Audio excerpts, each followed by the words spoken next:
आपको बता दूं कि इस समय यूपी ट्रिपल एससी परीक्षा हो या एसएससी और कोई भी एग्जाम हो, कृषि से क्वेश्चन तो आते ही आते हैं। इसलिए आज हमने सोचा कि आप सबके साथ के लिए कृषि के क्वेश्चन क्यों ना ला जाएं। 100 एमसीक्यू आए हैं, टॉप लेवल के एमसीक्यू हैं, जो रिपीटेड एमसीक्यू हैं उन्हीं को इसमें शामिल किया गया है। तो वीडियो में लास्ट तक जरूर बने रहें।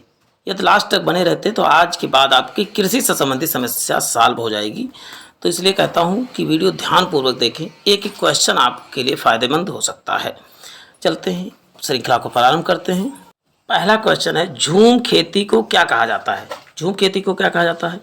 स्थानांतरित कृषि, रेशम उत्पादन की कृषि, मत्स्य पालन या दुग्ध उत्पादन। तो आपको बता दूं कि झूम खेती क्या होती है। तो एक स्थानांतरित कृषि स्थानांतरित कृषि आपने सोचा होगा क्या, कौन सी कृषि होगी? आप जानते हो जो जनजातियां जंगल में रहती हैं, तो जहाँ पर खेती करती हैं वहाँ की उर्वरता जब खत्म हो जाती है तो उस जगह को छोड़ के नए जगह जाती है। नए जगह की जो जंगल वगैरह हो काट के या जला के वहाँ पर फिर से खेती स्टार्ट कर देती हैं। इसी को कहा जाता है झूम खेती। आज जो है झूम खेती पर प्रतिबंध लगा हुआ है। क्यों प्रतिबंध लगा है? इससे क्या होता है कि हमारी जैव विविधता पर नष्ट होता जा रहा था, क्योंकि एक जगह उर्वरता खत्म होता था, दूसरी जगह जाके पेड़ काट के और नई जगह खेती करने लगे थे। इसलिए आज सरकार ने इसको रोक लगाया था झूम खेती पर। ये हमारे पर्यावरण की दृष्टि से गलत है। चलते हैं, इसी को शिफ्टिंग कल्टीवेशन, देखिए लिखा है शिफ्टिंग कल्टीवेशन। भारत में किस भाग में झूम खेती की जाती है? तो बताइए किस भाग में? तो जनजातियाँ सबसे ज़्यादा कहाँ पाई जाती है? तो पूर्वोत्तर भारत में पाई जाती हैं। तो आपको समझ में आ गया होगा कहाँ पर। तो ऑप्शन ये करेक्ट हो जाएगा, उत्तर पूर्वी भारत या पूर्वोत्तर भारत में जो है झूम खेती की जाती है। लगभग इस जनजातियाँ ही इस खेती को करती हैं। तो उत्तर क्या हो जाएगा आप बताएंगे? ए उत्तर हो जाएगा। चलते हैं, नेक्स्ट क्वेश्चन देख लेते हैं। मेरी कल्चर किसके उत्पादन है? मेरी वृक्षों और झाड़ियों से, समुद्री जीवों से, मधुमक्खियों से, फूलों से। आपको तो जितने समुद्री जीव होते हैं, जैसे जो समुद्र में जितने जीव होते हैं, घोंघा, सीप और बहुत सारे जीव होते हैं, उनको उत्पादन को क्या कहा जाता है? तो आप बताओ कि इनके उत्पादन को मेरी कल्चर कहा जाता है। क्या कहते हैं? मेरी कल्चर। अभी काफ़ी क्वेश्चन लिखे सेरी कल्चर। सेरी कल्चर क्या है बच्चों? तो सेरी कल्चर आप बताएं, रेशम कीट पालन से, मछली से, सब्जी से, मधुमक्खियों से। तो मतलब सेरी रेशम, तो इसका हो जाएगा आप बताएंगे रेशम उत्पादन से संबंधित है। मछली पालन को क्या बोलते हैं? पिसी कल्चर होते हैं। सब्जी उत्पादन को क्या बोलते हैं? तो आप बताओगे हॉर्टिकल्चर बोलते हैं। चलते हैं, नेक्स्ट क्वेश्चन देख लेते हैं। तो इसका उत्तर आपको रेशम कीट हो जाएगा। डेयरी फार्मिंग के लिए किस चीज़ को अधिक आवश्यकता होती है? अधिक पूंजी तथा कम मेहनत, कम पूंजी तथा अधिक मेहनत, अधिक पूंजी तथा अधिक मेहनत, कम पूंजी तथा कम मेहनत। डेयरी फार्मिंग के लिए किसकी ज़रूरत होती है सबसे अधिक? तो आप क्या बताएंगे प्यारे साथियों? अधिक पूंजी तथा अधिक मेहनत की ज़रूरत होती है। आप जानते हैं भैंसें कितनी महंगी हैं, और भैंसें महंगी के साथ साथ उनके साथ घास वगैरह, घास को काट के लाना, हर चीज़ें। देखिए आप जो लोग गाँव से जुड़े होंगे उनको पता होगा कि डेयरी फार्मिंग में कितना मेहनत लगता है। फिर उनके चारे को काटना, ऐसा बड़े मेहनत का प्रोसेस होता है। प्लांटेशन या बागवानी कृषि की प्रमुख विशेषता क्या है? एक फसली उत्पादन, अलग अलग समूहों के विभिन्न फसलों का उत्पादन, बड़े फार्मों या पशुपालन या फलदार वृक्षों की कृषि। तो आपको बता दूं, फल जो होते हैं एक फसली उत्पादन है। आप देखते हैं कि आम वगैरह क्या है, ये सब बताएंगे आप क्या होते हैं। तो एक फसली होते हैं, साल भर में एक ही फसल देते हैं। बागानी कृषि जो पेड़ वगैरह के द्वारा जो कृषि की जाती है उसे बोलते हैं क्या? बागानी कृषि कहते हैं। तो इसमें एक फसली उत्पादन ना कह के इसका एग्जैक्ट आंसर फलदार वृक्षों की कृषि, लेकिन एक फसली उत्पादन कर सकते हैं। एक फसली के अंतर्गत जो क्या होते हैं, फल वगैरह होते हैं, वो उन सब की कृषि जो बाग लगा के किए जाते हैं। जैसे आम का बाग होता है, किसी की चीज़ का बाग लगा के किया जाता है, उसे को कहते हैं बागानी कृषि। यानी ऑप्शन ये करेक्ट हो जाएगा। विश्व में बागानी कृषि का सबसे अधिक विकास कहाँ पर हुआ? मध्य अमेरिका में हुआ, दक्षिणी पूर्वी कांगो बेसिन या अमेजन बेसिन। तो बागानी कृषि का विकास कहाँ हुआ? तो आप क्या बताएंगे? दक्षिणी पूर्वी एशिया में हुआ था। कहाँ पर? दक्षिणी पूर्वी एशिया। चलते हैं, नेक्स्ट क्वेश्चन देख लेते हैं। किस देश में सबसे अधिक सघन खेती होती है? इंटेंसिव, यानी कि जापान में, भारत में, चीन में, यूक्रेन में। सबसे अधिक सघन कृषि कहाँ होती है? तो आप बताएं जापान में। यानी कम भूमि में बहुत ढेर सारी चीज़ें बैठाना या उगाना क्या कहलाता है? सघन कृषि या इंटेंसिव फार्मिंग कहलाता है। निम्नलिखित में से कौन सा फसल बागानी कृषि के अंतर्गत आता है? बागानी कृषि, नारियल, चावल, कहवा या रबड़। तो आप क्या बताएंगे प्यारे साथियों? बागानी कृषि के अंतर नहीं आता है, मतलब सब पेड़ के द्वारा उगाना। देखिए चावल का कोई पेड़ नहीं होता, चावल का पौधा होता है छोटा छोटा। तो आप क्या बताइए, कहवा का भी पेड़ होता है, रबड़ का भी होता है, नारियल का, लेकिन चावल का नहीं होता है। तो आपको समझ में आ गया होगा। बाग किसका नहीं लगता, तो आप बताओ कि चावल का कोई बाग नहीं होता। एक बार पेड़ लगा दिए, ज़िंदगी भर फल देता रहता है, तो वो हो गया बाग। चावल का पेड़ पौधा होता है, हर साल लगाते हैं, हर साल काटते हैं। चलते हैं नेक्स्ट क्वेश्चन देखते हैं। सघन खेती के लिए कैसा क्षेत्र होना चाहिए? सघन खेती के अधिक वर्षा वाला क्षेत्र, कम वर्षा वाला क्षेत्र, सिंचित क्षेत्र, असिंचित क्षेत्र। तो आपको बता दूं कौन सा हो जाएगा, तो आप बताएंगे सिंचित क्षेत्र। सघन खेती के लिए भाई सघन खेती होगी तो उनको पानी की आवश्यकता है, यानी कम समय में ज़्यादा पेड़ पौधे लगेंगे, तो उनको उसी हिसाब से पानी की भी आवश्यकता होगी। तो यानी जहाँ पानी की उपलब्धता सबसे अधिक होगी वहीं पर क्या होगी, सघन कृषि होगी। चलते ही नेक्स्ट क्वेश्चन है। चौड़े आकार वाले खेतों पर यांत्रिक तरीके से की जाने वाली खेती को क्या कहा जाता है? चौड़े आकार वाले, गहन कृषि, विस्तृत कृषि, बागानी कृषि या गहन जीविका कृषि। तो आप क्या बताएंगे प्यारे साथियों? विस्तृत या एक्सटेंसिव कृषि कहा जाता है। देखिए एक्सटेंसिव कृषि चौड़े आकार वाले खेतों पर यांत्रिक तरीके से, यांत्रिक मतलब कि यंत्र के द्वारा जो है किया जाता है, उन्हीं को क्या कहा जाता है आप बताओगे? विस्तृत कृषि या एक्सटेंसिव कृषि कहा जाता है। जमीन पर फैलने वाली सब्जियों को व्यापारिक कृषि को क्या कहते हैं? जमीन पर फैलने वाली व्यापारिक कृषियों को क्या कहलाता है? तो आप पहला एपी कल्चर, दूसरा मेरी कल्चर और तीसरा पिसी कल्चर और हॉर्टिकल्चर। तो आपको बता दूं क्या होता है, जमीन में फैलने वाले सब्जियों के उत्पादन को क्या बोलते हैं? तो आप बताओगे हॉर्टिकल्चर कहलाता है। मेरी कल्चर समुद्री जीवों का पालन होता है, पिसी कल्चर मछली पालन और एपी कल्चर क्या होता है? शहद उत्पादन के लिए किया जाता है। चलते हैं। और से रेशम कीट पालन का क्या होता है? सेरीकल्चर होता है, यानी ऑप्शन इसका डी करेक्ट हो जाए। व्यापारिक स्तर पर की जाने वाली फूलों की कृषि को क्या कहते हैं? तो फूलों की कल्चर कृषि क्या बोलते हैं? फ्लोरिकल्चर, यानी ऑप्शन डी करेक्ट हो जाएगा। फ्लोरो, देखिए फूलो और फ्लोरी, आप इसको बहुत आसानी से याद कर सकते हैं। चलते हैं। स्थानांतरित कृषि या शिफ्टिंग कृषि को और किस नाम से जाना जाता है? स्थानांतरित कृषि या शिफ्टिंग कृषि, बुश फेलो कृषि, काटना जलाना कृषि, बुश फेलो कृषि या काटना जलाना कृषि, या इनमें से कोई नहीं। तो इसका उत्तर प्यारे साथियों क्या हो जाएगा आपको? बुश फेली कृषि या काट चला, एक प्रकार का वही झीम खेती है, काटो जलाओ और कृषि करो, इसी को क्या कहते हैं? बुश फेलो कृषि या काटना जलाना कृषि या स्थानांतरित कृषि के नाम से या शिफ्टिंग एग्रीकल्चर के नाम से जाना जाता है। वनों के संरक्षण एवं संवर्धन से संबंधित क्रिया क्या कहलाती है? वनों से संरक्षण और संवर्धन से संबंधित क्रिया कहलाती है सिल्वीकल्चर, हॉर्टिकल्चर, पिसीकल्चर, इनमें से। तो वनों के संरक्षण और संवर्धन से संबंधित कृषि क्या कहलाती है? तो आप क्या बताएंगे? सिल्वीकल्चर कहलाती है। क्या? सिल्वीकल्चर। पिसीकल्चर क्या होता है? मछली पालन। हॉर्टिकल्चर क्या होता है? सब्जी उत्पादन होता है। चलते हैं नेक्स्ट क्वेश्चन देख लेते हैं। म्यांमार में की जाने वाली स्थानांतरित कृषि को किस नाम से जाना जाता है? तैमराई के नाम से, कैगिन के नाम से, तुंगिया के नाम से, इनमें से कोई नहीं। बता दूं कि विश्व ज्योग्राफी या विश्व इतिहास से क्वेश्चन पूछे जाते हैं कृषि से, तो इसको भी ध्यानपूर्वक देख लें। इसका उत्तर क्या हो जाएगा आपको बता दूं, तुनिया के नाम से जाना जाता है। विश्व स्थानांतरित कृषि को क्या कहा जाता है? बताए तुनिया को। भारत में क्या कहता है? झूम खेती। ट्रक फार्मिंग संबंधित है, किससे संबंधित है ट्रक फार्मिंग? रेशम कीट से, जलज कृषि से, अंगूर कृषि से या बागवानी से? तो ट्रक फार्मिंग किससे संबंधित है? आप बताओगे बागवानी कृषि से है ट्रक फार्मिंग। देखिए पेड़ वगैरह किस पे लाते जाएंगे बड़े बड़े, तो आप बताओगे ट्रक पे, तो ऐसे याद कर सकते हैं किससे? बागवानी। चलते हैं। किस देश में सर्वप्रथम स्थानांतरित कृषि की शुरुआत की गई थी? यानी स्थानांतरित, थाईलैंड में, अमेरिका में, चीन में या भारत में? तो इसका उत्तर आपको बता दूं क्या हो जाएगा? थाईलैंड में सबसे पहले शिफ्टिंग कृषि जो है प्रारंभ की गई थी, स्थानांतरणशील कृषि। झूम क्या है? एक नदी का नाम है, एक लोक नृत्य है, एक जगह का नाम है या खेती का प्रकार है? तो झूम शुरू में ही देख रहे हैं, झूम क्या है आपको बता दूं, एक प्रकार का खेती का प्रकार क्या है? झूम की। चलते हैं नेक्स्ट क्वेश्चन देख लेते हैं। थाईलैंड में स्थानांतरणशील कृषि किस नाम से जाना जाता है? तुंगिया के नाम से, टाबी के नाम से, हुमा के नाम से, तमराई के नाम से? तो स्थानांतरणशील कृषि किस नाम से जाना जाता है? तो आपको बता दूं प्यारे साथियों, तमराई के नाम से जाना जाता है स्थानांतरणशील कृषि को। चलते हैं अभी बात, और तुंगिया कहाँ पर कहा जाता है? तुंगिया बताओ, म्यांमार में इसी कृषि को, स्थानांतरण कृषि को तुंगिया के नाम से जाना जाता है। बागानी कृषि के तहत पहली बार किस फसल की खेती की गई? तो चाय की, चावल की, नारियल की, कॉफ़ी की? तो आपको बता दूं क्या होता है? कॉफ़ी की। कॉफ़ी को ब्राज़ील में किस नाम से जाना जाता है? तो आप बताएं कि फैजेंडा के नाम से जाना जाता है। सबसे अधिक कॉफ़ी कहाँ पर होता है? तो भारत में। तो भारत में कर्नाटक में होता है, लेकिन विश्व में कहाँ होता है? तो विश्व में ब्राज़ील में होता है। चलते हैं नेक्स्ट क्वेश्चन। निम्नलिखित में से विश्व का दूसरा सबसे बड़ा कहवा उत्पादक देश कौन सा है? इंडोनेशिया है, वियतनाम है, चीन है, साउथ तो आपको बता दूं कहवा उत्पादक देश कौन सा है, तो दूसरे पे वियतनाम है, पहले पे कौन सा, तो आप बताओगे ब्राज़ील है। चलते हैं नेक्स्ट क्वेश्चन देखते हैं। विश्व का दूसरा सबसे बड़ा गन्ने का उत्पादक देश है, गन्ने का उत्पादक सबसे बड़ा कौन है, पहला चीन है, भारत है, ब्राज़ील है, इंडोनेशिया। तो आपको बता दूं पहले नंबर पे कौन है, तो पहले नंबर पे ब्राज़ील है, दूसरे नंबर पे भारत है।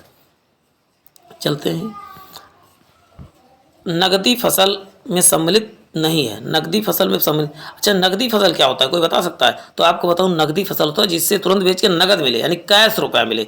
तो गन्ना देखिए कैश के लिए किया जाता है, कपास भी कैश के लिए किया जाता है, लेकिन जूट, ये बताइए इन सबको आप स्टोर भी कर लेते तो ज़्यादा यूज नहीं। कपास कितना आप गद्दा रजाई बनाएंगे, गन्ना कितना आप रस भी डालेंगे, जूट से कितना आप रस्सी बनाएंगे, केवल किसका, लेकिन गेहूँ आप क्या है कि आप अपने जीवन यापन के लिए भी कर सकते हैं कि हाँ गेहूँ उत्पादित मैंने कर लिया है, इसको स्टोर करके लेते हैं तो साल भर खाऊंगा। तो गेहूँ क्या है, नगदी फसल नहीं, केवल नगद के लिए नहीं किया जा सकता, और सभी फसल जो है केवल पैसे के लिए ही किए जाते हैं। विश्व में दुग्ध उत्पादन के मामले में भारत का स्थान कितना नंबर, पहले नंबर पे है, तृतीय नंबर पे, चौथे नंबर, पाँचवें नंबर। दूध उत्पादन में भारत का स्थान कौन सा है प्यारे साथियों, तो आप बताओ दूध उत्पादन में पहले नंबर पे है। लेकिन गाय सबसे अधिक कहाँ पर है, तो गाय आपको बता दूं कहाँ पर है, तो आप बताओ अमेरिका में सर्वाधिक गायें हैं। लेकिन पूजा यहाँ पर होती गौ माता कह के, लेकिन सम्मान अमेरिका वाले देख रहे थे। कितनी विडंबना है, इस बात को ध्यान दीजिएगा। चलते हैं, विश्व में कौन सा देश ऊन का सर्वाधिक उत्पादन करता है, न्यूजीलैंड करता है, आयरलैंड करता है, ऑस्ट्रेलिया करता है, नीदरलैंड करता है। ऊन का उत्पादन सर्वाधिक कौन करता है, तो आप बता दो ऊन का उत्पादन कौन करता है, तो बताओगे ऑस्ट्रेलिया सर्वाधिक ऊन का उत्पादन करता है। विश्व में कौन सा देश लौंग का सर्वाधिक उत्पादन करता है, भारत है, चीन है, इंडोनेशिया है, हांगकांग है। तो लौंग का उत्पादन कौन करता है, तो आपको बता दूं सर्वाधिक कहाँ होती है लौंग का उत्पादन, तो बताएं इंडोनेशिया में लौंग का उत्पादन सर्वाधिक होता है। सबसे अधिक आलू का उत्पादन कहाँ होता है, भारत में, चीन में, यूक्रेन में। तो आपको बता दूं सबसे अधिक कहाँ पर होता है, चीन में। कहाँ होता है आलू का उत्पादन सर्वाधिक कहाँ पर होता है, चीन, और दूसरे नंबर पर भारत में होता है। और भारत में सबसे अधिक आलू कहाँ पर होती है, तो बताओगे उत्तर प्रदेश में आलू का उत्पादन होता है। ट्रांसजेनिक फसलों का सबसे बड़ा उत्पादक देश कौन है, ट्रांसजेनिक मतलब कि उसमें हाइब्रिड फसल जो कहाँ पर होता है सबसे अधिक, तो आप बता दें कहाँ पर होता है, चीन में सबसे अधिक हाइब्रिड फसल उगाए जाते हैं। दो फसलों को क्रॉस करेक्शन करके नया पौधा बना देते हैं। निम्नलिखित में से कौन सा मानव निर्मित धान है, बौना बीज है, संकर मक्का है, ट्रिटिकल है, सोयाबीन है। तो आपको बता दूं कौन सा है सर्वाधिक, तो ट्रिटिकल जो है मानव निर्मित धान है, धान लिखा लेकिन वहाँ धान समझिएगा, चावल। ब्राज़ील में कहवा का अधिक उत्पादन होने का क्या कारण है, असमान धरातल, तकनीकी उन्नति या टेरा रोसा मृदा या तकनीकी उन्नति। तो इसका उत्तर क्या साथियों क्या हो जाएगा, आपको बता दूं वहाँ की मिट्टी कौन सी पाई जाती, कहवा की उपयुक्त मिट्टी पाई जाती है, इसका नाम है टेरा रोसा मिट्टी के कारण ही सब सर्वाधिक होता है। अफ्रीका महाद्वीप के कहवा का उत्पादन कौन सा देश करता है, कांगो करता है, साउथ अफ्रीका करता है, इथोपिया करता है, युगांडा करता है। तो कहवा का उत्पादन सबसे अधिक कौन करता है, तो बताओ इथोपिया भी कहवा का उत्पादन करता है। अफ्रीका महाद्वीप में कौन करता है, तो बताओ इथोपिया। नेक्स्ट क्वेश्चन देखते हैं, भारत में कपास किस किस्म की पाई जाती है, लंबे रेशे की, मध्य रेशे की, छोटे रेशे या सभी किस्म की। तो कौन सा कपास पाया जाता है, तो आप बताओ छोटे रेशे की कपास सबसे अधिक कहाँ पर पाया जाता है, तो बताओ भारत में पाया जाता है। यसमाउनी किसकी प्रजाति है, यसमाउनी किसकी प्रजाति है, भेड़ की है, भैंस की, कपास की या तंबाकू की। तो यसमाउनी आपको बता दूं किसकी प्रजाति है, तो यसमाउनी जो है कपास की प्रजाति है। चलते हैं, विश्व में लावा निर्मित किस फसल को सर्वाधिक कृषि की जाती है, जूट की, कपास की, चावल की, चाय की। तो लावा से जो बनता है मिट्टी या उसी को बोलते हैं कपासी मिट्टी कहा जाता है, उससे क्या प्राप्त होता है, तो बताओगे कपास। इस कपासी मिट्टी को काली मिट्टी, स्वतः जुती हुई मिट्टी के नाम से भी जाना जाता है। चलते हैं नेक्स्ट क्वेश्चन देख लेते हैं, कपास का सबसे बड़ा निर्यातक देश कौन सा है, रूस है, चीन है, भारत है, अमेरिका है। सबसे अधिक निर्यात कौन, किसी दूसरे देश को भेजता कौन सा, तो आप बताओ अमेरिका सबसे बड़ा निर्यातक देश है कपास का। नेक्स्ट है, विश्व का सबसे बड़े उत्तम स्वाद वाला कहवा किसे कहा जाता है, उलंग कहवा, मोचा कहवा, काली पत्ती वाला कहवा, हरी पत्ती वाला कहवा। तो इसका उत्तर क्या हो जाएगा, आपको बताओ मोचा कहवा को जो है सबसे उत्तम किस्म वाली कहवा कहा जाता है। IR20 रत्ना जो प्रमुख किस्म है किसकी है, तो IR20 किसकी है, तो बताएं IR20 किसकी है, धान की जो है किस्में हैं। चलते हैं नेक्स्ट क्वेश्चन देखते हैं, निम्नलिखित में से रोपण कृषि है, प्लांटिंग कृषि नहीं है, चाय है, कॉफ़ी है, रबड़ है, ईख, कौन सा रोपण कृषि नहीं है, तो आपको बता दो कौन सा नहीं, ईख जो है रोपण कृषि नहीं है। काफ़ी भी है, रबड़ भी, ये सब क्या है, रोपड़ कृषि कृषि। गन्ना को देखो बैठाया जाता है काट के।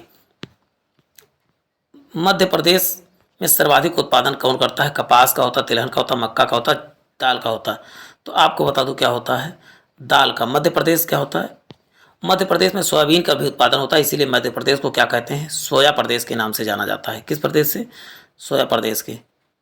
चलते हैं नेक्स्ट क्वेश्चन देख लेते हैं। भारत में गेहूँ की जातियों की किसकी खेती की जाती है? सबसे अधिक किसकी खेती की जाती है? तो आपको बता दूं, ब्रेड गेहूँ की खेती सबसे अधिक की जाती है। चलते हैं नेक्स्ट क्वेश्चन देख लेते हैं।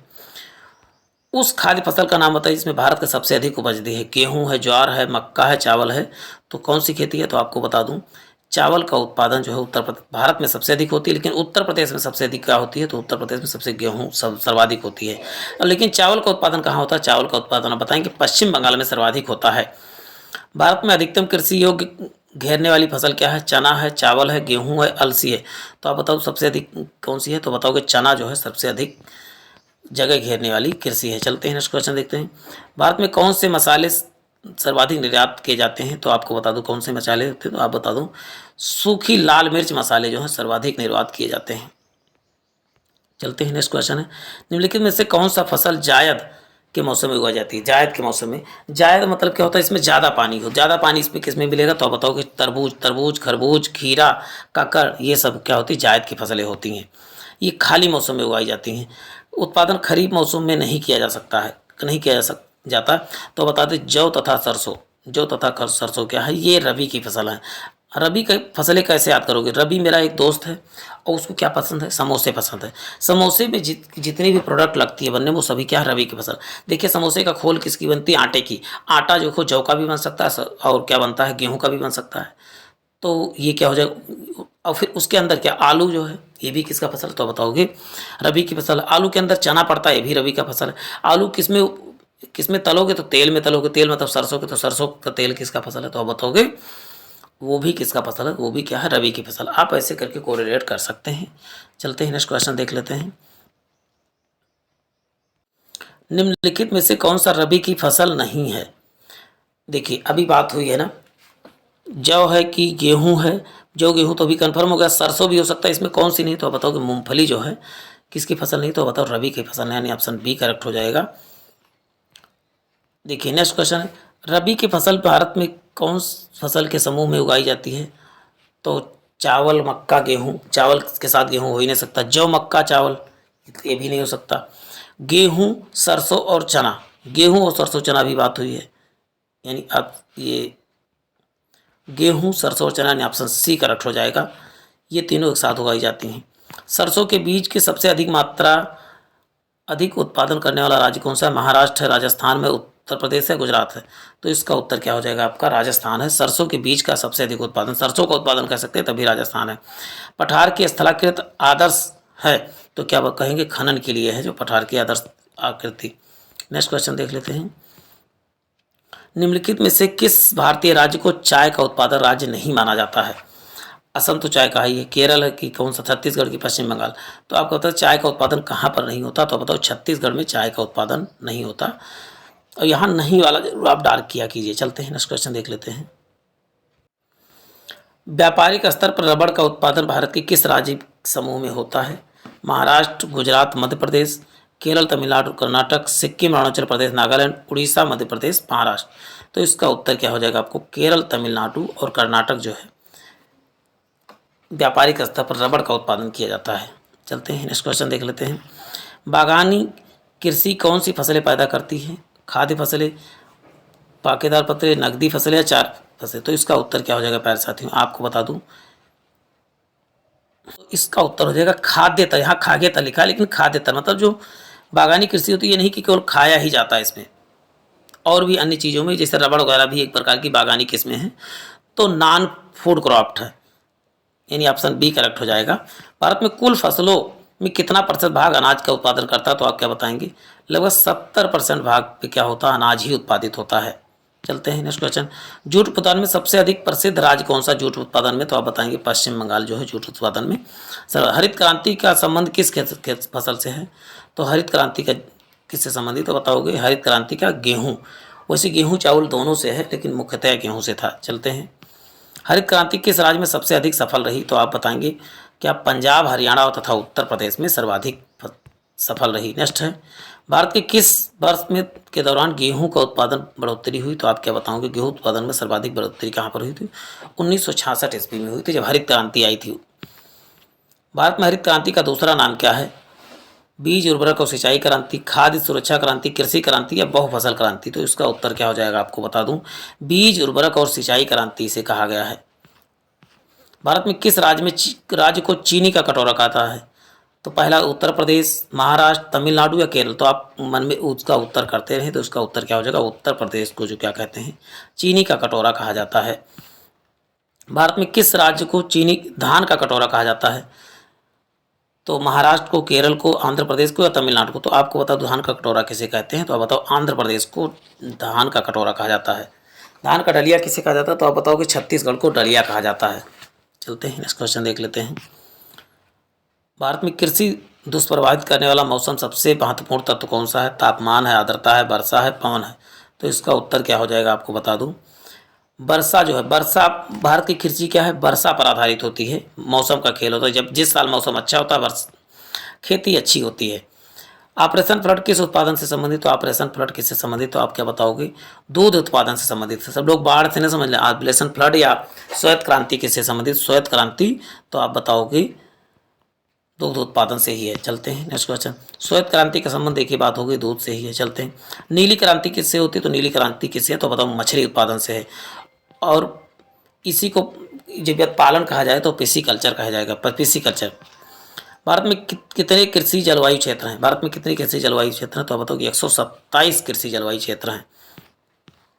बीटी बीज का संबंध किससे? तो बीटी बीज का संबंध आप बताएंगे कपास से, बीटी कपास, आप याद कीजिए, बीटी कपास, बीटी बीज से संबंधित किससे? तो बताओ कपास से संबंधित है। नेक्स्ट है, निम्नलिखित में से कौन सा राज्य सिंचाई परंपरागत ट्रेडिशनल क्षेत्र माना जाता है? गुजरात, तमिलनाडु, असम, उड़ीसा?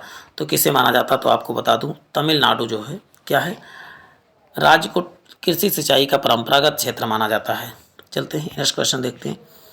भारत में सिंचित क्षेत्र में सबसे अधिक भाग में किसकी खेती की जाती है? ईख की खेती, धान की खेती, कपास की खेती या कृषि की खेती? तो आपको बता दूं, किसकी, ईख की खेती के लिए प्रसिद्ध है भारत में।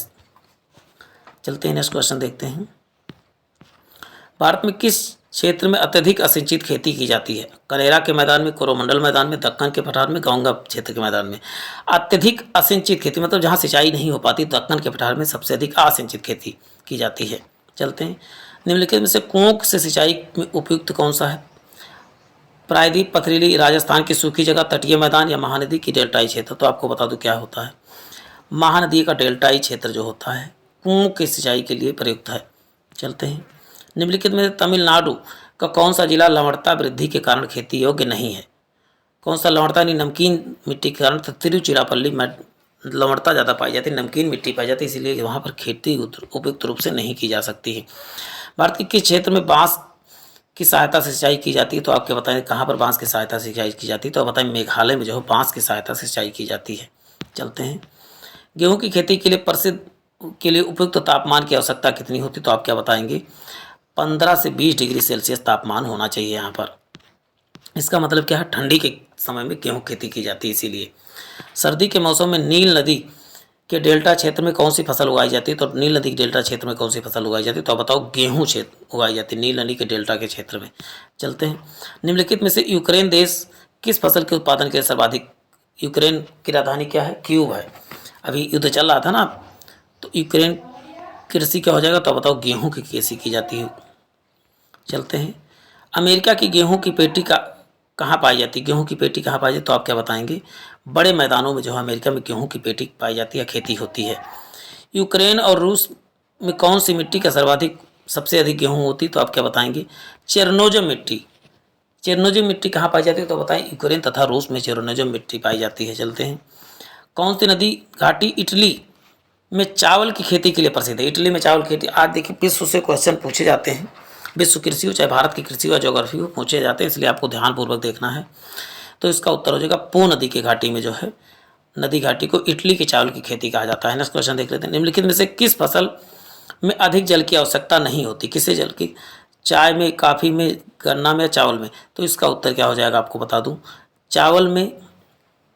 चावल में तो होता ही भाई, इसमें चाय, चावल की जगह किस क्या कर लें, चाय में जो है सर्वाधिक जल की आवश्यकता नहीं होती है। चलते हैं, धान की खेती के लिए कौन सी मिट्टी सबसे अधिक उचित है? धान की खेती के लिए उपजाऊ दोमट मिट्टी, काली मिट्टी, उपजाऊ चिकनी मिट्टी या लैटराइट मिट्टी? तो आपको बता दूं क्या होता है, धान की खेती के लिए कौन सा हो जाएगा, उपलाऊ चिकनी मिट्टी नहीं होना चाहिए, इसमें दोमट मिट्टी होने, ऑप्शन ये करेक्ट हो जाएगा धान की खेती के लिए। विश्व में सबसे अधिक मक्का की पेटी कहाँ पाई जाती है? तो आप क्या बताएंगे, मक्का सर्वाधिक उत्पादित कहाँ पर होता है? तो आप बताएं अमेरिका में। लेकिन मक्का के बीज सबसे अधिक कहाँ होते हैं? मैक्सिको में पहले मक्का उगाया गया था।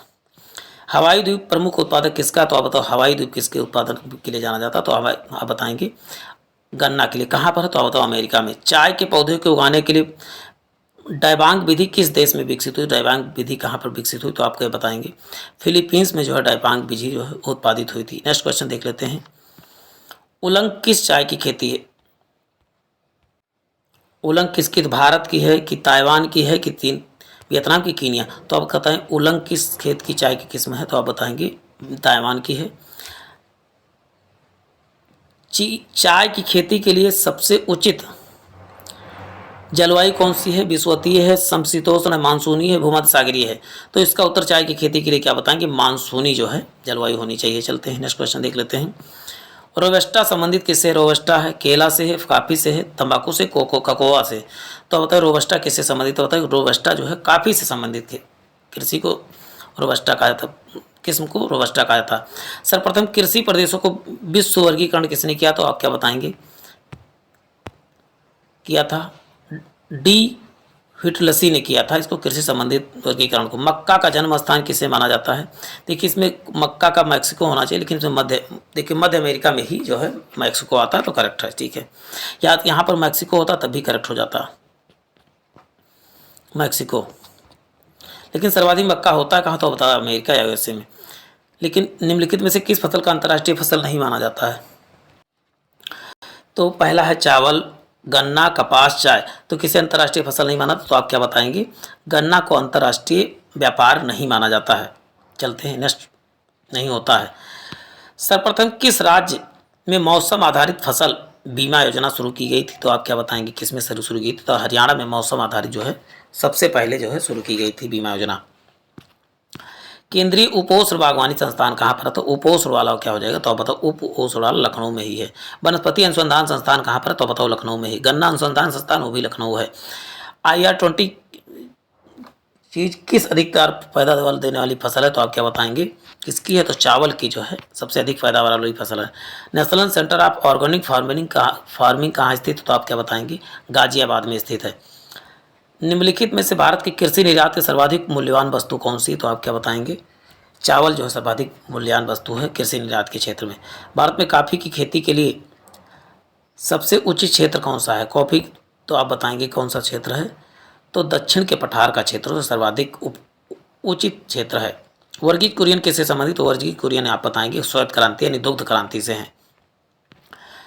इंद्रधनुष क्रांति का संबंध किससे है? तो आप बताओ इंद्रधनुष क्रांति का संबंध सभी से, सभी क्रांतियों की अम्मा किसे कहा जाता है? तो क्या बताएंगे इंद्रधनुष क्रांति को, सभी क्रांतियों को कंट्रोल करता है। राष्ट्रीय कृषि अनुसंधान अकादमी कहाँ पर स्थित है? कृषि अनुसंधान अकादमी कहाँ? तो आप बताओगे हैदराबाद में है। नेक्स्ट है, भारत में दलहन शोध संस्थान कहाँ पर स्थित है? दलहन, तो आप क्या बताएंगे कानपुर में दलहन शोध संस्थान स्थित है। चलते हैं प्यारे साथियों, 100 क्वेश्चन यही समाप्त होते हैं। आशा करता हूँ ये क्वेश्चन आपके एग्जाम के लिए फ़ायदेमंद होंगे। ऐसे ही शानदार वीडियोज़ के लिए चैनल को सब्सक्राइब करें, शेयर करें और लाइक करें। जय हिंद, जय भारत।